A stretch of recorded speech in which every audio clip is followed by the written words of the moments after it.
before it dies. But anyway, you have to kind of train yourself to not focus on every unit all the time and not micro all the time. But I mean, that doesn't mean you should always sacrifice that. I mean, I guess he was off macroing or something like that, but he could have done so much more damage if he'd paid attention to those units in the main. Anyway, producing vultures out of 3 factories now. I don't know if he's producing more tanks now or something like that. He's got a decent group of marines now, but not a ton, and he does have a lot of vultures too. Really interesting he's going for so many vultures when there's no ultralisks out or anything like that. Usually you see the mines go up later on against the ultralisks, or just a few to prevent a counterattack by lurkers. You put down a minefield to prevent your counterattack from happening or something like that. Uh-oh, watch out, vessels. Vessels, watch out. He's going in with the lings to try and distract the marines so the vessels can get... Oh! Looks like a single Scourge landed on one of those vessels at least.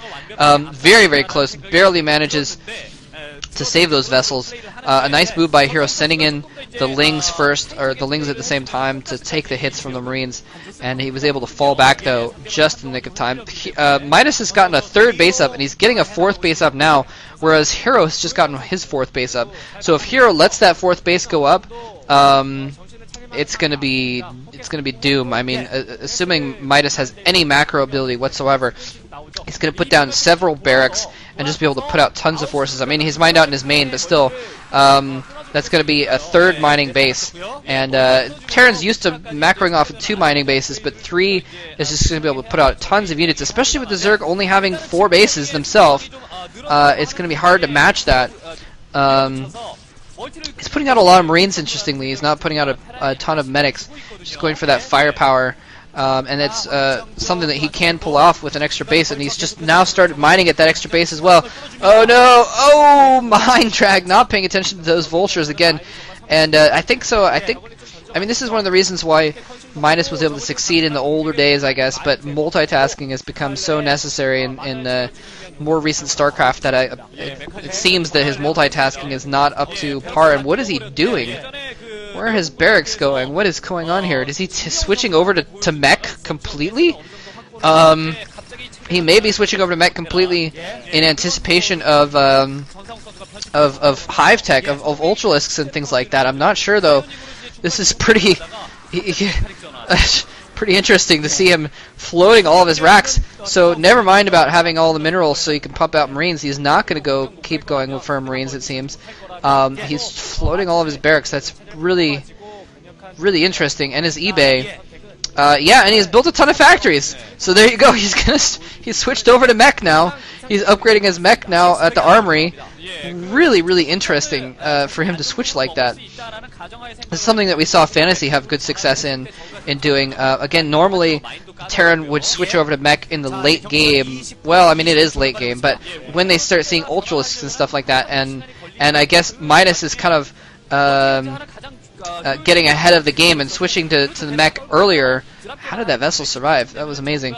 Only had one Scourge hit's worth of hit points left on it, but I guess both those Scourge got killed off by the Marines just at the last moment. But yeah, he's switching over to mech early, and that's really actually going to work out well for him because he's going to be able to have that tech out earlier. He's not going to get caught with low upgrades trying to switch to tanks when the ultras are out or something like that. He's already going to have the mech army beforehand, so he won't have to switch in reaction. He's kind of doing it ahead of time.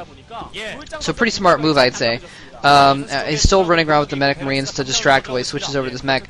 But yeah, getting up a decent chunk of tanks now.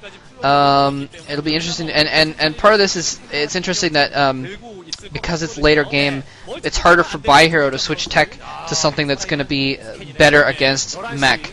It's going to be harder for him to switch to, hydralisks, or especially he's not going to be able to switch to air or anything like that. He's still got enough. Oh no, there's that minefield I was talking about. Oh, doing so much damage. Is he going to blow up? No, almost blew up that chunk of SCVs.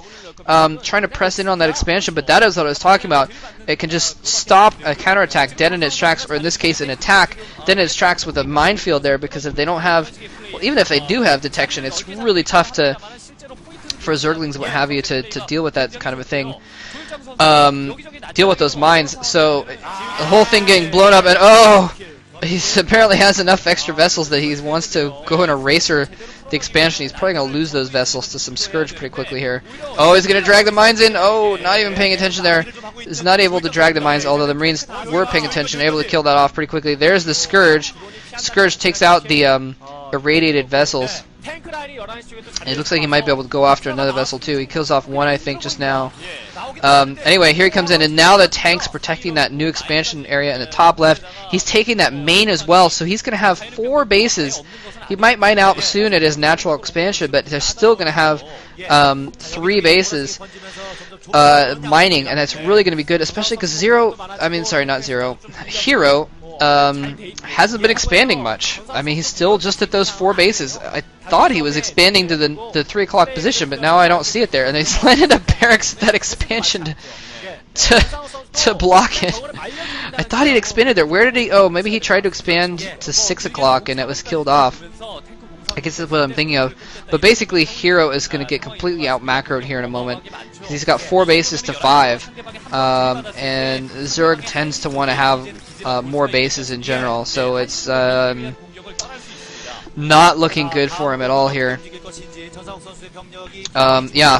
Here, man, Midas just has so many bases right now. He's protecting against a drop on the left side, or on the right side there of that top left base. Very, very smart, because that's kind of the thing that Zerg's going to want to do in this kind of a situation, is when they can't really break down the front door, is just try and do drops. Look at this Ultra's taking so many mines. Wow, and he's losing a lot of stuff to these mines. One of the things that I saw ZeRO do, has been doing a lot recently, is he's really, really good about sending in a single Zergling. I'm talking about ZeRO here, not hero.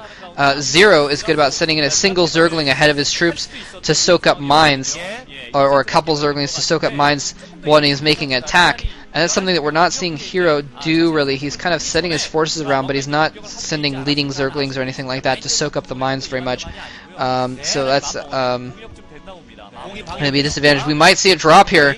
He's got several turrets to stop a drop, but it won't be enough to actually, well, to slow down a drop, but it won't be enough to stop it. Look at this barracks just floating everywhere.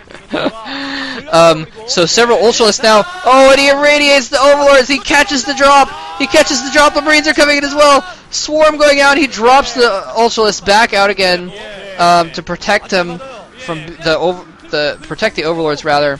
And those Ultralists are probably gonna. Yeah, I was gonna say they're probably gonna die. But they. Excuse me, but they pull back at the last moment here, and hero is probably really frustrated now, realizing he doesn't have a lot he can do. Oh, the first Overlord dies before it can even drop anything out. The second and third Overlords do get in, drop a couple Ultras out. They're not going to be able to do a whole lot of good, though. Look at that, one of them dies pretty quickly. This is just, I mean, this is not looking good at all for a hero. He needs to start using some cracklings. I think crackling drops are good because they can do so much damage so quickly, especially to buildings. It's really it's really the best way for a Zerg player to come back into a game where they're really far behind.